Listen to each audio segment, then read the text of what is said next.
This classical Dow theory can be traded using Renko chart with ease.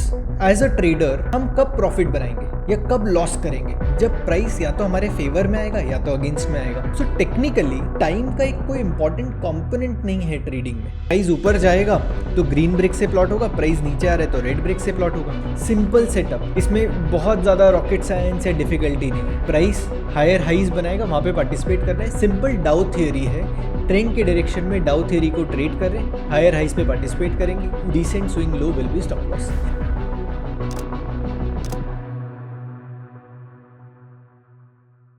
Hello everyone, मेरा नाम है कौशिक अक्कीवाटकर और आज के वीडियो में हम डिस्कस करेंगे रेंको चार्ट्स और उसके अराउंड एक basic pattern on which you can trade.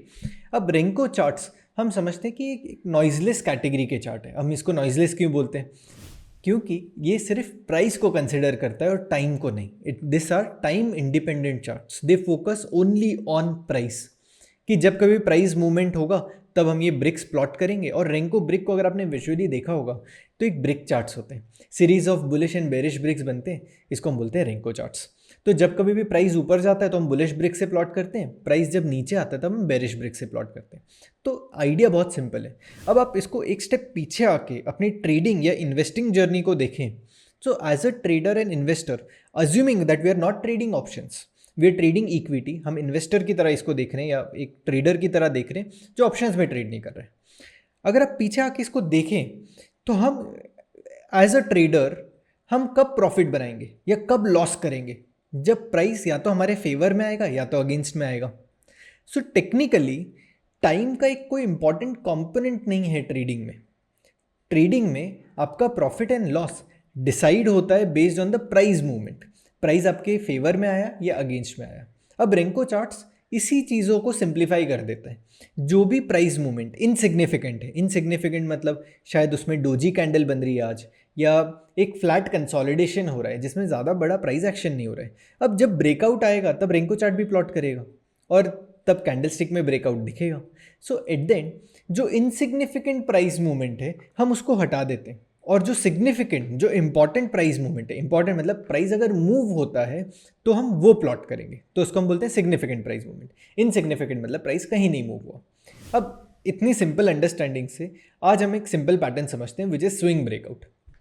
The entire idea is, जब हम कैंडलस्टिक में भी ट्रेड करते हैं और हम डाउ थ्योरी को समझ रहे हैं, higher highs and higher lows, जब भी हायर हाई ब्रीच हो जाएगा तो हम इसको बोलते हैं वहाँ पे पार्टिसिपेट करेंगे, जो स्विंग लो होगा वहाँ पे स्टॉप लॉस प्लेस करेंगे। सिंपल थॉट प्रोसेस के साथ हम इसी पैटर्न को रेंको चार्ट्स में समझते हैं क्योंकि ये काफ़ी ज़्यादा सिंप्लीफाई कर देगा आपकी ट्रेडिंग।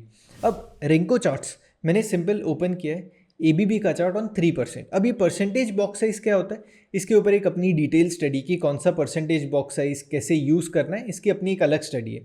सो आज की वीडियो के लिए हम रिस्ट्रिक्ट करेंगे कि हम 3% डेली टाइम फ्रेम का चार्ट देख रहे हैं और इसके अराउंड इसको एनालिसिस कर रहे हैं। अब अगर आप चार्ट देखें तो आपको क्लियरली दिख रहा है कि प्राइस ऊपर जा रहा है। अगर मैं इसको और थोड़ा सा जूम आउट करूँ तो आपको यहाँ पे दिख रहा है कि प्राइस नीचे आ रहा है। तो बहुत सिंपल आइडेंटिफिकेशन है। प्राइस ऊपर जाएगा तो ग्रीन ब्रिक से प्लॉट होगा, प्राइस नीचे आ रहा है तो रेड ब्रिक से प्लॉट होगा। अगर आप इसको सिर्फ इतने पोर्शन, इतने चार्ट को अगर आइडेंटिफाई करो कि आपको डाउ थ्योरी यहाँ पे दिखाई दे रही है। अगर आप ये प्लॉट करेंगे, this is a high, a higher low, because this is the low, so this becomes a higher low, again a higher high, higher low, higher high, higher लो।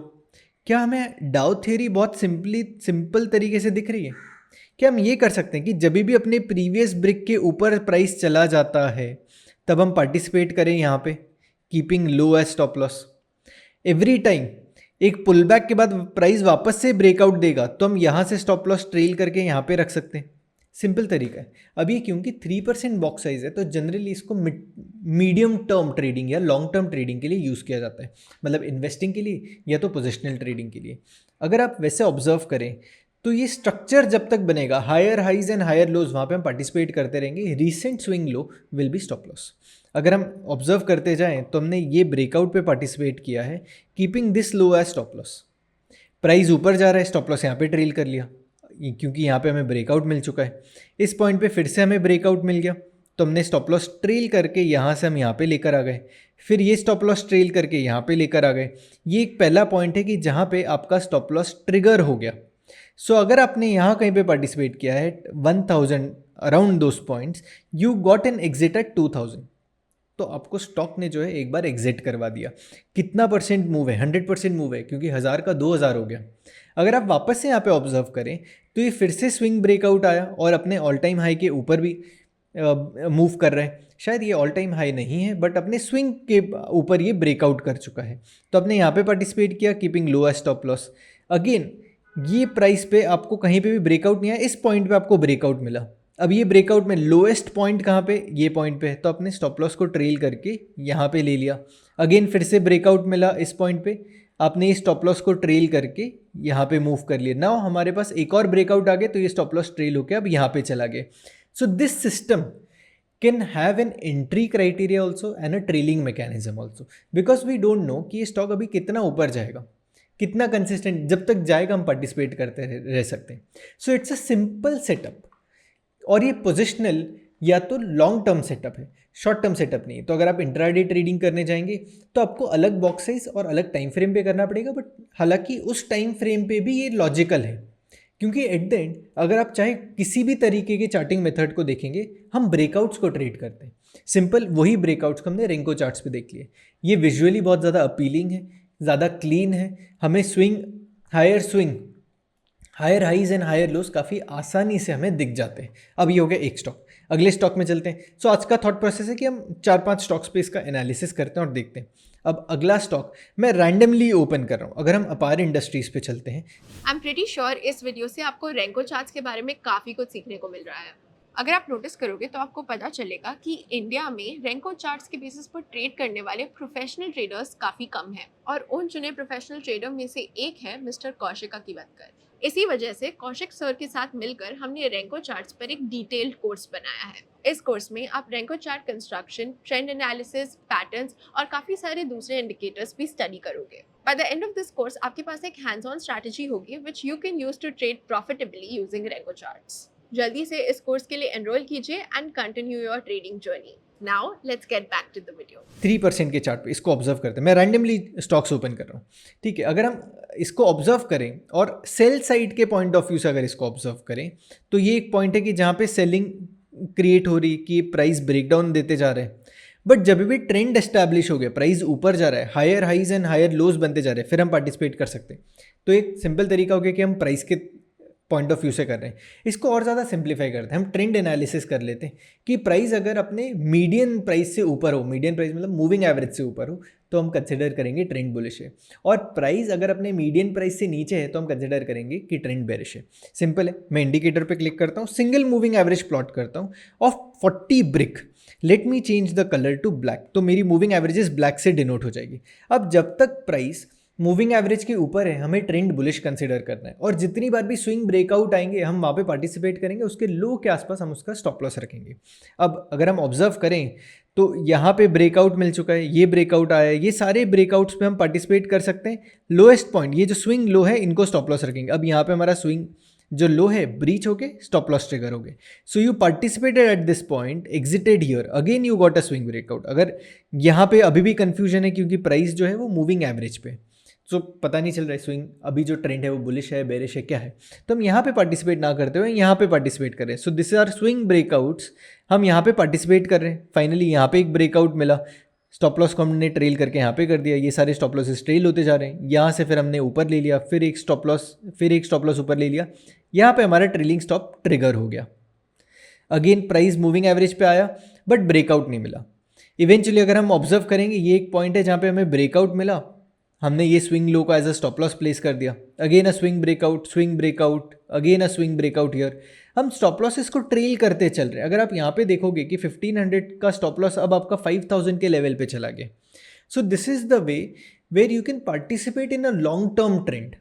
आप एक स्टॉक के लॉन्ग टर्म ट्रेंड में participate कर सकते हो और बहुत objectively कर सकते हो, क्योंकि आप जब भी ब्रेकआउट आएगा आपको पता होगा ब्रेकआउट कहाँ पे आ रहा है।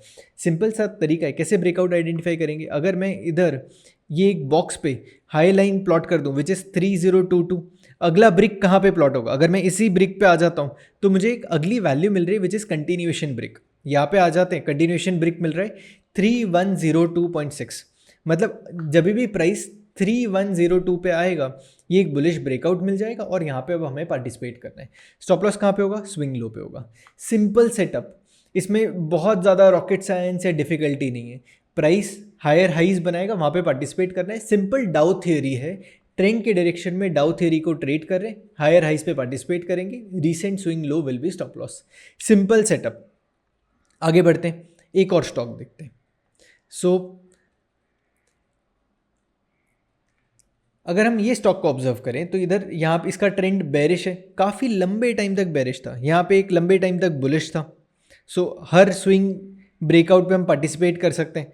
फिर ये एक पॉइंट हो गया कि जहाँ पे आपका व्यू जो है वो नेगेट हो गया, कंसोलिडेट कर रहा है प्राइस यहाँ पे, तो हमने यहाँ पे कुछ भी नहीं किया, बट यहाँ से स्टॉक में वीकनेस आते जा रही है। हर स्विंग ब्रेकडाउन पे बेरिश पार्टिसिपेट हो सकता है। अब यहाँ पे बेरिश पार्टिसिपेट किया था, बट ये स्विंग हाई ब्रीच हो गया, तो ये जो शॉर्ट पोजीशन थी आपकी वो यहाँ पे इसने एग्जिट कर दी ट्रेलिंग स्टॉप पे। वापस से प्राइस ऊपर गया, स्विंग ब्रेकडाउन, इस पॉइंट पे स्विंग ब्रेकडाउन मिला, प्राइस मूविंग एवरेज के नीचे और कंटिन्यूसली प्राइस नीचे चला गया। तो आप ऐसे देखते हुए इसको पार्टिसिपेट कर सकते हो। अगर हम अभी देखेंगे इस स्टॉक को, इस रीसेंट प्राइस एक्शन पे एक स्विंग ब्रेकआउट मिल चुका है, प्राइस कंटिन्यूसली ऊपर जा रहा है। अब जब तक ये रिट्रेसमेंट नहीं ले जाता, थोड़ा सा एक रिट्रेसमेंट आ जाए और फिर ब्रेकआउट आ जाएगा, हम यहाँ पे पार्टिसिपेट करेंगे, keeping the swing low as stop loss. अब ये मैंने प्रोजेक्टिव प्लॉट कर दिया, ये मैंने जो ड्रॉ किया है ये प्रोजेक्टिव है, टेंटेटिव है, मुझे भी नहीं पता कि प्राइस यहाँ से रिट्रेस होगा या और ऊपर जाएगा। ठीक है, अगले स्टॉक की तरफ चलते हैं। मैं इसमें कुछ स्टॉक्स ओपन कर रहा हूँ जस्ट फॉर एग्जाम्पल। अगर हम यहाँ पे देखेंगे, अब यही बैंक ऑफ बड़ौदा में सिंपली जब ट्रेंड बेरिश था तब प्राइस ब्रेकडाउन आ रहा था, क्योंकि जो बैंक ऑफ बड़ौदा है वो FNO बास्केट में, तो हम शॉर्ट भी कर सकते हैं। तो जब भी स्विंग ब्रेकडाउन आ रहे हैं, हम यहाँ पे स्विंग बेरिश ट्रेड करते जाएं, और जैसे ही ट्रेंड बुलिश हो जाए, प्राइस मूविंग एवरेज के ऊपर आ गया, तो ये सारे स्विंग ब्रेकआउट्स को पार्टिसिपेट कर सकते हैं, कीपिंग रीसेंट लो एज स्टॉप लॉस। तो यहाँ पे स्टॉप लॉस ट्रिगर हो गया। इवेंचुअली ये सारे ये ब्रेकआउट आ रहे हैं, then the clean breakout as of now is this, कि यहाँ पे ब्रेकआउट आया, यहाँ पे स्टॉप लॉस प्लेस किया, फिर यहाँ पे ब्रेकआउट आया, अपने यहाँ पे स्टॉप लॉस प्लेस किया, then again a breakout, this is the stop loss. Again price ने हाई बनाया और इवेंचुअली इसका ब्रेकआउट यहाँ पे आया, तो आपने यहाँ पे आपका ब्रेकआउट प्लेस किया, this low is the stop loss. So her swing breakouts, बड़े जो ब्रेकआउट्स अपना रीसेंट हाई है वो ब्रीच होता है, तो आप वहाँ पे पार्टिसिपेट कर सकते हो, keeping the recent swing low as the stop loss. So long और शॉर्ट दोनों में ऐसे हम पार्टिसिपेट कर सकते हैं। अब अगले स्टॉक की तरफ चलते हैं। लेट से बजाज ऑटो। बजाज ऑटो में ऑब्जर्व करते हैं तो सिंपल स्ट्रक्चर है कि यहाँ पे इसने अपना प्रीवियस स्विंग हाई यहाँ पे पार्टिसिपेट ब्रेक किया, आप यहाँ पे पार्टिसिपेट कर सकते हो, keeping low as the stop loss, क्योंकि बड़े अवधि का चार्ट है, बड़े लॉन्ग टर्म पीरियड का चार्ट है, तो इसमें स्टॉप लॉस भी कंपैरेटिवली बड़ा है, इसमें 1000 पॉइंट का ये स्टॉप लॉस हो गया, बट इसके बाद ये जो चला है ये 2 टाइम्स प्राइस ऊपर आ गए। सो लॉन्ग टर्म ट्रेड्स में स्टॉप लॉसेस बड़े होने की पॉसिबिलिटी है, क्योंकि ये बड़ा कंसोलिडेशन है इसलिए स्टॉप लॉस बड़ा है। बट अगर आप higher highs and higher lows को पार्टिसिपेट करोगे तो स्टॉप लॉस मेरे हिसाब से 10-15% से ज़्यादा नहीं जाएगा, क्योंकि आप एक इन्वेस्टमेंट होराइजन के लिए देख रहे हो या तो पोजिशनल व्यू के लिए देख रहे हो, तो इतना स्टॉप लॉस जनरली हमें रखना चाहिए। अगर आप जितना शॉर्ट टर्म पीरियड के लिए ट्रेड करोगे, चाहे वो स्विंग ट्रेड हो या इंट्राडे ट्रेड है, तो फिर वहाँ पे स्टॉप लॉस 2% से ज़्यादा नहीं हो सकता। बट जो बड़े ट्रेड्स होते हैं जो काफ़ी मल्टी ईयर या मल्टी मंथ्स चलेंगे, तो वहाँ पे कोशिश करते हैं कि स्टॉप लॉस के बीच में हमारा एक बफर हो, सो दैट जो डेली विप्सॉज हैं वहाँ पे हमारा स्टॉप लॉस ट्रिगर ना हो। अब आगे बढ़ते हैं और कुछ स्टॉक्स देखते हैं।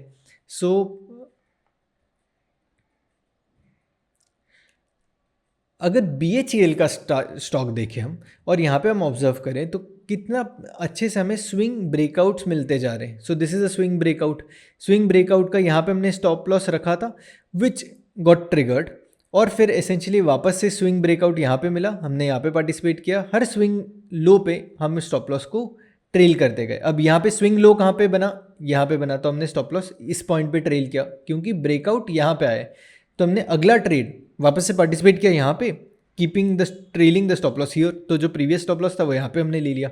Again a breakout every time we will trail the SL। तो अगर आपने यहाँ कहीं पे भी पार्टिसिपेट किया हो जहाँ पे आपका स्टॉप लॉस 80 पॉइंट्स के आसपास हो, आज के डेट में आपका स्टॉप लॉस 210 के आसपास चला गया, which is almost from here अगर मूव देखेंगे तो 2 टाइम्स की मूव आ चुकी है। So simple setup based on renko where we participate at swing breakout, कि स्विंग ब्रेकआउट पे पार्टिसिपेट कर रहे हैं, रीसेंट स्विंग लो पे हम स्टॉप लॉस प्लेस कर रहे हैं। क्लासिकल डाउ theory, This classical Dow theory can be traded using Renko chart with ease. So that's it from this video. अगर आपको वीडियो पसंद आए तो वीडियो को लाइक करें, चैनल को सब्सक्राइब करें और मुझे ये बताओ कि आपको क्या इंसाइट्स मिले trading based on Renko charts.